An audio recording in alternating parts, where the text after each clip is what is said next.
They'll be taking on that man right there, the southpaw Cole Irvin, coming off a sparkler of a performance last time out against the Detroit Tigers. Kipe, 6 innings, and this is the number for me: 0 walks, 6 strikeouts. And he does, and he gets a huge strikeout. Perfect pitch. You said it. Absolutely perfect. Look at the location, down and away. Probably looks like a strike the entire time out of the hand of Cole Irvin.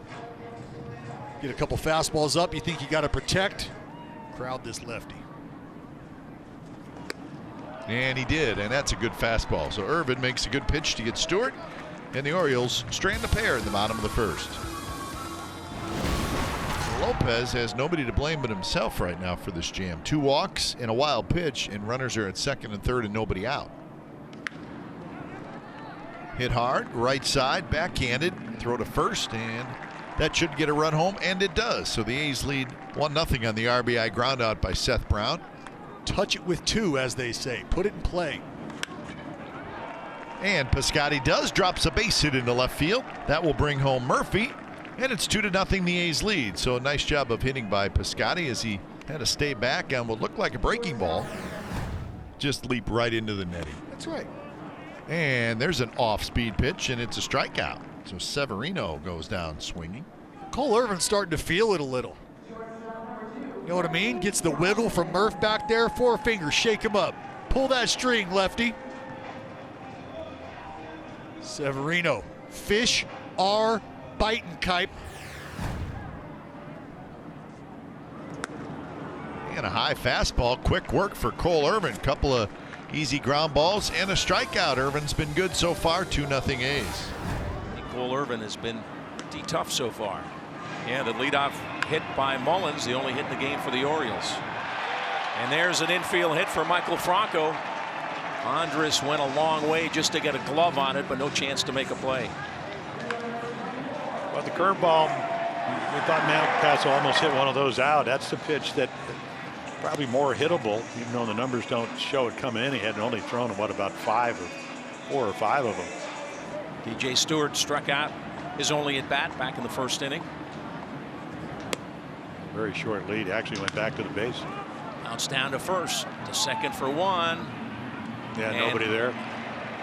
Safe. Yeah, Irvin doesn't get there in time, or otherwise it's going to be a double play ball. Yeah, he had to double pumped about 2 or 3 times waiting for him. You can see Olsen, who's so good that he's going to get back to the bag, and he's not there. And this is Chapman.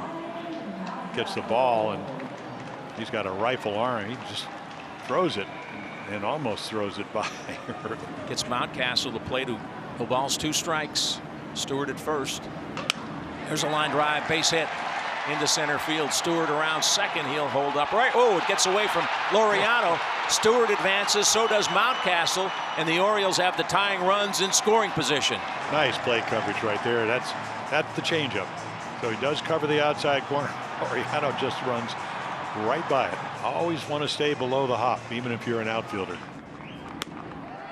Did he go? Yes, he did.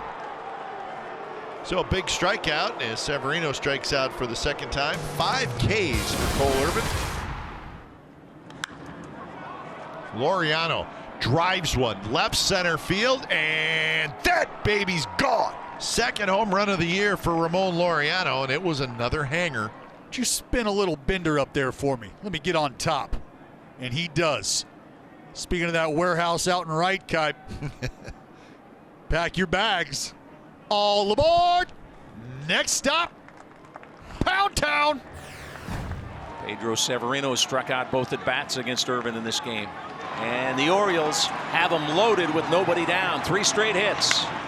Ripped, base hit left field. Mountcastle hustles home, or Mancini, and the Orioles are on the board 3-1. Well, there's the RBI you were talking about. Finally. It hit so hard that Trey doesn't want to get doubled up, so he has to go back to tag up, and what happens is you only get 1. So 5 1/3 for Irvin.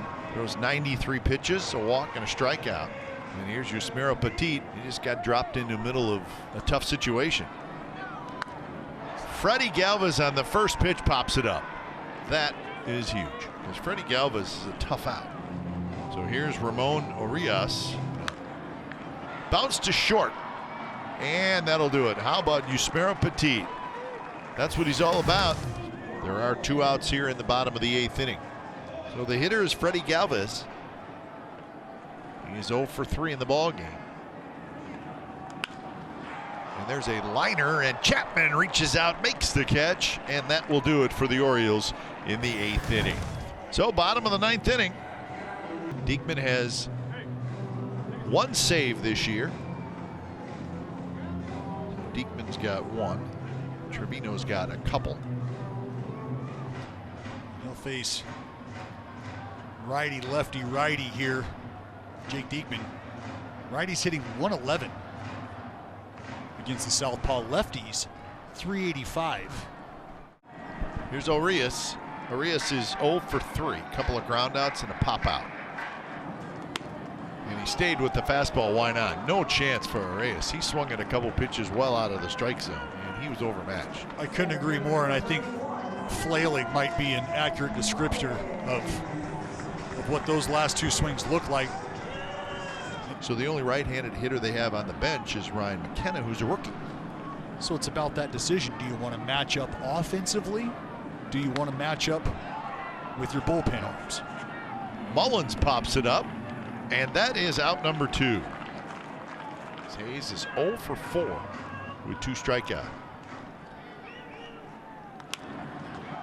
Pop up.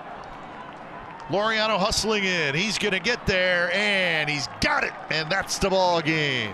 So just a very tightly played ball game tonight. Another very solid performance, Dallas, by the Athletics, and they have won 12 consecutive games. They've got another outstanding performance from the man in the rotation, Cole Irvin. The offense stepped up and got knocks when they needed to. Big blast from Ramon Laureano early in the ball game.